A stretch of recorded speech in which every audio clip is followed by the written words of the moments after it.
صلى عليك الله يا خير الورى تعدد حبات الرمال وأكثرا. أيها الإخوة المؤمنون، الإمام الشافعي رحمه الله تعالى سئل مرة: أندعو الله بالتمكين أم بالابتلاء؟ فقال: لن تمكن قبل أن تبتلى. فهذه الحياة الدنيا مظنة ابتلاء، وقد قال الله عز وجل: إنا كنا مبتلين.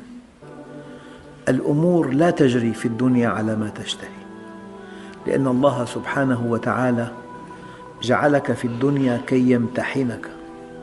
هو الذي خلق الموت والحياة ليبلوكم أيكم أحسن عملا. إذن أنت ممتحن في صحتك، ممتحن في زواجك، ممتحن في أولادك، ممتحن في جيرانك، ممتحن في كسب مالك. وما من مسلم على وجه الأرض إلا وعنده مواد امتحانية، فما وهبك الله إياه هو مواد امتحانك، وما زواه عنك هو مواد امتحانك. فقد تمتحن بالقوة إذا كنت قوياً، وقد تمتحن بالمرض إذا كنت مريضاً. فحينما نوطن أنفسنا أن هذه الدنيا دار ابتلاء لا دار استواء، ومنزل ترح لا منزل فرح، فمن عرفها لم يفرح لرخاء ولم يحزن لشقاء. قد جعلها الله دار بلوى، وجعل الآخرة دار عقبة، فجعل بلاء الدنيا لعطاء الآخرة سببا، وجعل عطاء الآخرة من بلوى الدنيا عوضا، فيأخذ ليعطي ويبتلي ليجزي. قد ينجح الإنسان في امتحان الرخاء ولا ينجح في امتحان الشدة. والإنسان حينما تزوى عنه الدنيا، وحينما يضعف، وحينما يبتلى، قد ينقله هذا الابتلاء إلى حد الهوان، وحينما يقوى ويغنى قد تنقله القوة والغنى إلى حد الطغيان. الإنسان حينما يرى أنه مستغن عن الله بوهمه طبعا يطغى. كلا إن الإنسان ليطغى أن رآه استغنى، يعني أن رأى نفسه مستغنيا عن الله. مرة إنسان قال: الدراهم مراهم تحل بها كل قضية، فدخل المنفردة 63 يوما، وفي المنفردة لا يمكن أن تحل هذه المشكلة بالمال. إذن حينما تؤمن أن هذه الدنيا دار ابتلاء، تعلم علم اليقين أن الله سبحانه وتعالى أراد أن يمتحنك. والله عز وجل حينما يقول: فأما الإنسان إذا ما ابتلاه ربه فأكرمه ونعمه، يقول هذا الإنسان وقد يقول مخطئا: ربي أكرمن. وأما إذا ما ابتلاه فقدر عليه رزقه فيقول: ربي أهانن. يتوهم الإنسان أن الغنى إكرام، وأن القوة إكرام، وأن الوسامة إكرام، وأن الذكاء إكرام. وقد يتوهم أيضا أن الفقر والضعف والمرض ابتلاء وإهانة. فجاء الجواب الإلهي رادعا: كلا. كلا أداة رد وليست أداة نفي فقط.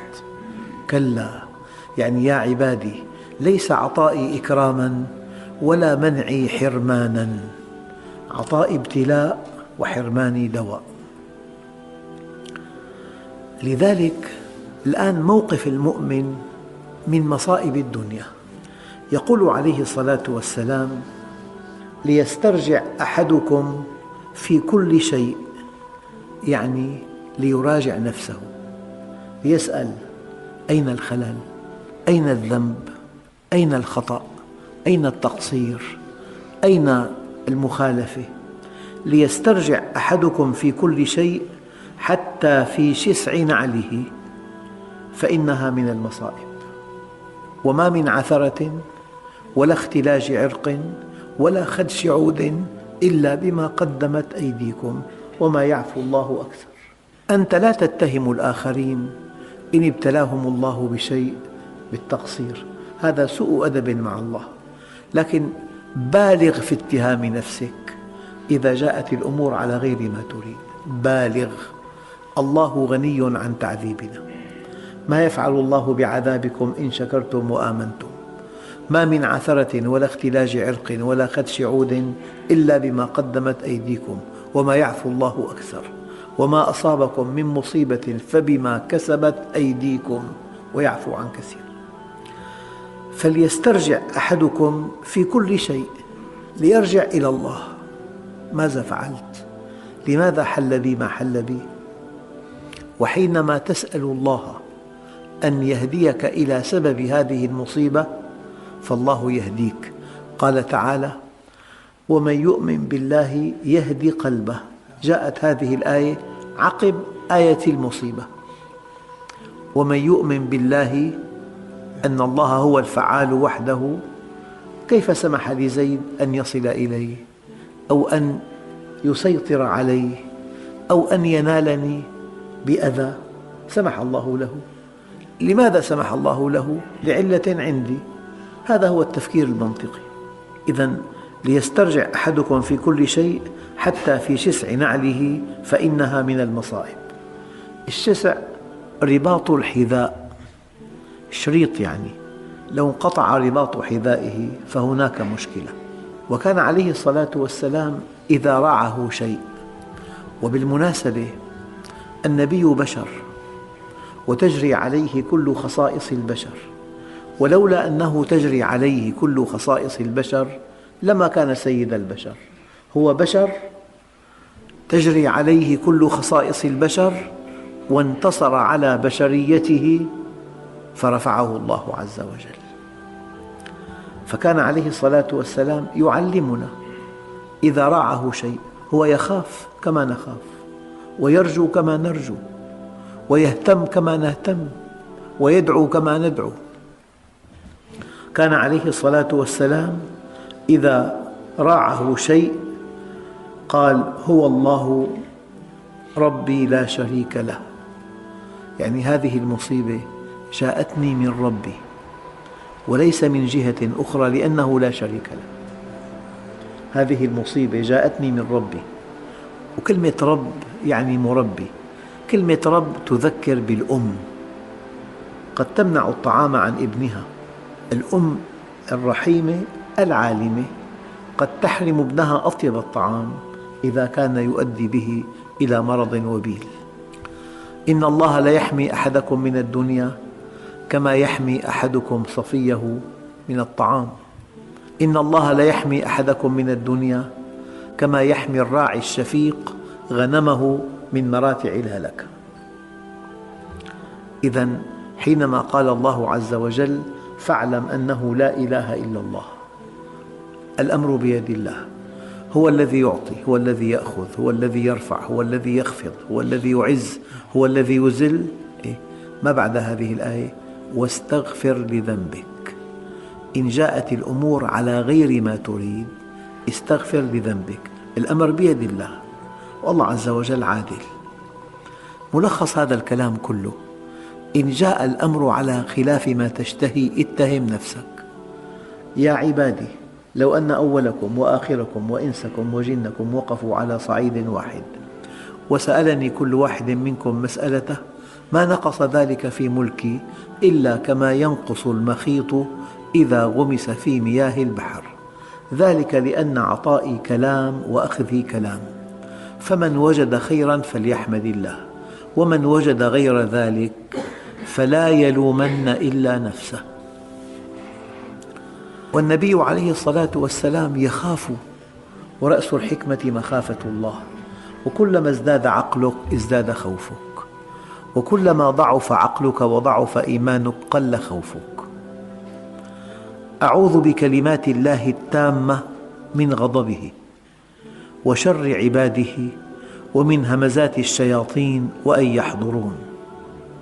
قد يأتي غضب الله فجأة، ولله عز وجل سياسة مع عباده، قد يرخي لهم الحبل فيأكلون ويشربون ويتمتعون ويصخبون ويضحكون ويتنزهون ويتكبرون ويتغطرسون في ثانية واحدة يشد الحبل فإذا هذا الإنسان في قبضة الله. قد يأتي مرض عضال لا تنام الليل. سمعت البارحة عن إنسان صياحه أقلق كل من في البناء، آلام لا تحتمل، وكان من ألمع الشخصيات. جاء الورم الخبيث في أماكن حساسة، كل المسكنات لا تجدي، الجيران لا ينامون من صياحه كل يوم. فأعوذ بالله من فجأة نقمتك وتحول عافيتك وجميع سخطك، ولك العتبى حتى ترضى. عند الله أدوية تدع الحليم حيران، هذا بيسموه المؤيد القانوني. سيدنا موسى قال: يا رب إنك تعلم أني أحبك وأحب من أحبك، فكيف أحببك إلى خلقك؟ قال: ذكرهم بآلائي ونعمائي وبلائي. ذكرهم بآلائي كي يعظموني. القرآن الكريم يقول عن هذا الكافر: إنه كان لا يؤمن بالله العظيم. التركيز على العظيم. معظم أهل الأرض يؤمنون بالله بما فيهم إبليس، بس إبليس ما آمن بالله العظيم، وعامة المسلمين ما آمنوا بالله العظيم. ذكرهم بآلائي كي يعظموني، وذكرهم بنعمائي كي يحبوني، وذكرهم بالبلاء كي يخافوني. فلا بد من تعظيم وخوف وحب، فإذا طغى الحب على الخوف تفلت الإنسان، وإذا طغى الخوف على الحب يئس الإنسان، وإذا ضعف التعظيم عصى الإنسان. بضعف التعظيم يعصي، وبضعف الخوف يطغى، وبضعف الحب ييأس. فلا بد من مشاعر متوازنة في قلب المؤمن. الحقيقة محور هذا الدرس أن تربط جميع المصائب بالله عز وجل. أما الاتجاه الشركي لا، هذا الزلزال حركة باطنية للقشرة الأرضية بس، الله ما له علاقة. تقريبا شح الأمطار تبدل خطوط المطر تتبدل في الأرض. فالإنسان الكافر يميل إلى تفسير ما يجري تفسير شركي أرضي. النبي الكريم علمنا أن نربط كل المصائب بالله عز وجل كي نتوب إليه، والله عز وجل قادر دائما أن يدفعنا إلى بابه دفعا عن طريق المصائب. وقد قال عليه الصلاة والسلام: عجب ربكم من قوم يساقون إلى الجنة بالسلاسل. وإذا دخلت إلى مسجد، والله لا أبالغ، يعني انظر إلى جمع غفير في مسجد، تأكد أن 90% من هؤلاء دخلوا بيت الله عقب معالجة لطيفة من الله. الإنسان من دون معالجة إلهية يطغى. واحد قال لي، والآن إنسان صالح، قال لي بالسبعينات كان في رواج اقتصادي يفوق حد الخيال، عنده مؤسسة وكانت أرباحه طائلة. قال لي وضعت في جيبي 500,000 وكان 83 الدولار، وضعت في جيبي 500,000 وتوجهت إلى بلاد بعيدة هي عاد الثانية كي أستمتع من دون أن يأخذ معه زوجته. طبعا مفهوم. وصل إلى هناك، شعر بآلام في ظهره، دخل إلى مستشفى، قيل له ورم خبيث في العمود الفقري. قطع زيارته وعاد إلى بلده من مسجد إلى مسجد، ثم تبين أنه ليس معه ورم خبيث، لكن الله أرجعه. فالله عز وجل ما من مصيبة تصيب الإنسان إلا هي دفع إلى باب الله. إن رأيت إنسانا ملتزما فلأن الله عالجه معالجة من عند حكيم عليم. عن زيد بن ثابت رضي الله عنه قال: شكوت إلى رسول الله صلى الله عليه وسلم أرقا أصابني، قبل قليل شسع النعل إذا انقطع، الآن شكوت إلى رسول الله صلى الله عليه وسلم أرقا أصاب معنا، فقال: قل اللهم غارت النجوم وهدأت العيون وأنت حي قيوم لا تأخذك سنة ولا نوم، يا حي يا قيوم أهدئ ليلي وأنم عيني. القلق أو الأرق له دعاء. شسع النعل إذا انقطع ادعو الله عز وجل. لم تجد الملح اسأله ملح طعامك. غرض ضاع منك اسأله أن يرده إليك. يعني إن الله يحب من العبد أن يسأله حاجته كلها. وكان عليه الصلاة والسلام يقول: ألظوا ألظوا أي ألحوا بيا ذا الجلال والإكرام، يا ذا الجلال والإكرام برحمتك نستغيث. هذا من أدعية النبي الأثيرة عليه: يا ذا الجلال والإكرام برحمتك نستغيث. أيها الإخوة، لا شك أن المصائب أنواع منوعة، ومن ضيق الأفق ومن السذاجة أن تظن أنها من نوع واحد. هناك مصائب تصيب الكفار، مصائب قصم أو مصائب ردع، وهناك مصائب تصيب المؤمنين هي مصائب دفع إليه أو رفع عنده، دفع أو رفع. وهناك مصائب تصيب الأنبياء هي مصائب كشف. لذلك تجد في القرآن: فانتقمنا منهم، يعني قصمناهم، إن كانت إلا صيحة واحدة. ما معنى واحدة؟ إن كانت إلا صيحة، أنه إنسان لو أراد أن يقتل حشرة صغيرة على أرض غرفة، هذه الحشرة لا تحتاج إلى مطرقة، تحتاج إلى ضربة واحدة لضعفها. فهؤلاء الأقوياء الذين ترونهم في الدنيا أقوياء يحتاجون إلى صيحة واحدة تأخذهم، فإذا هم هالكون. فلذلك ألظوا بهذا الجلال والإكرام. فالمصائب منوعة بين قصم وردع ودفع ورفع وكشف. فالمؤمن قال تعالى: ولنبلونكم بشيء من الخوف والجوع ونقص من الأموال والأنفس والثمرات وبشر الصابرين الذين إذا أصابتهم مصيبة قالوا إنا لله وإنا إليه راجعون أولئك عليهم صلوات من ربهم ورحمة وأولئك هم المهتدون.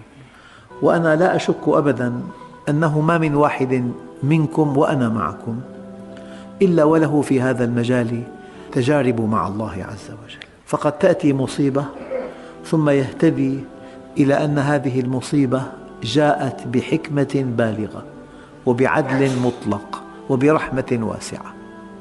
فلذلك لا تضطرب إن جاءت المصائب. هل تريد أن أقول لك متى تضطرب؟ ينبغي أن تضطرب أشد الاضطراب إذا كنت لا سمح الله في معصية والأمور تأتي كما تشتهي. إذا رأيت الله يتابع نعمه عليك وأنت تعصيه فاحذره. معنى ذلك أن المصائب التي تساق للمؤمنين لا تجدي معك، لا بد من قصم بعد حين. فهؤلاء الذين يعصون الله ويستكبرون خطهم البياني صاعد صعودا حادا ثم السقوط بشكل مريع. ثم إن الإنسان له مع الله أيام، وقد قال الله عز وجل: وذكرهم بأيام الله. قد يكون يواجه عدوا فالله عز وجل بفضل الدعاء صرفه عنه، وقد يواجه مشكلة فالله عز وجل بفضل الدعاء صرفها عنه. فمن تمام النعم أن يأتي الرخاء بعد الشدة. الذين يحبهم الله عز وجل يؤدبهم ثم يكرمهم. الإنسان يؤدب، لكن لا تستقر حياته إلا على الإكرام. يؤدبهم ثم يحبهم، بينما أهل الدنيا يرفعهم ثم يقسمهم. فإذا كنت في طور الابتلاء وطور التأديب فهذه نعمة كبرى. والدليل على ذلك: ألم يجدك يتيما فآوى، ووجدك ضالا فهدى، ووجدك عائلا فأغنى. كان غنيا بعد أن كان فقيرا، وكان مهتديا بعد أن كان في حيرة، وكان يتيما ثم آواه الله إلى رحمته. قد يسأل سائل إنه لماذا كان النبي يتيما؟ لأنه لو كان له أب كبير مربي كبير تعزى كل فضائل النبي إلى أبيه. أراد الله عز وجل أن يكون النبي عليه الصلاة والسلام في علمه منه مباشرة، وفي فضله من الله مباشرة. ما من أحد له على النبي الكريم يد، بمعنى أنه هو الذي صنعه. يعني تلاقي ابن من أرقى الأبناء له أب كبير يقول هذا صنيعة أبيه، هذه الأخلاق من توجيه والده، هذا الانضباط من توجيه أمه، لا أم ولا أب. فعلمه من الله مباشرة، وخلقه أيضا وإنجازه من الله مباشرة. ولم يكن له ذرية من الذكور. هذا ابن النبي، فإن لم يكن على المستوى انتقلت البغضاء إلى النبي، وهي مشكلة كبيرة. قال له يا سلمان لا تبغضني فتفارق دينك. يا رسول الله كيف نبغضك وبك هدانا الله؟ قال تبغض العرب فتبغضني، تنتقل العداوة. فلحكمة بالغة لم يكن للنبي ذرية من الذكور إطلاقا، أنه هذا يعني يتمتع بميزة ما بعدها ميزة، ابن رسول الله، وقد لا يكون في المستوى المطلوب فيسبب للمسلمين متاعب كثيرة جدا. هذه حكمة أنه كان يتيم الأم والأب، ولم يكن من ذريته ذكور، ولم يتعلم علوم الأرض، فعلمه من الله وإنجازه من الله وذريته لصالح الدعوة. ثم يقول الله عز وجل ألم نشرح لك صدرك ووضعنا عنك وزرك الذي أنقض ظهرك ورفعنا لك ذكرك. وختام هذا الدرس أن لكل مؤمن من هذه الآية نصيب بحسب طاعته لله وإخلاصه له. حينما تطيع الله عز وجل يرفع الله لك ذكرك. يعني مرة كنت عند قصاب قال لي صديقي كان أحد كبار القراء في الشام، كنا في حفل صلى بنا إماما واقفا وعمره يزيد عن 104 سنوات. يعني ورد في الأثر أنه من تعلم القرآن متعه الله بعقله حتى يموت. قال لي هذا القصاب كان رفيقي. قلت له أين سرى من السرية؟ الله رفع هذا الذي حفظ كتاب الله، رفعه إلى أعلى مستوى. فالقرآن يرفع الإنسان. فألم نشرح لك صدرك ووضعنا عنك وزرك الذي أنقض ظهرك ورفعنا لك ذكرك فإن مع العسر يسرا إن مع العسر يسرا فإذا فرغت فانصب وإلى ربك فارغب والحمد لله رب العالمين. صلى عليك الله يا خير الورى تعدد حبات الرمال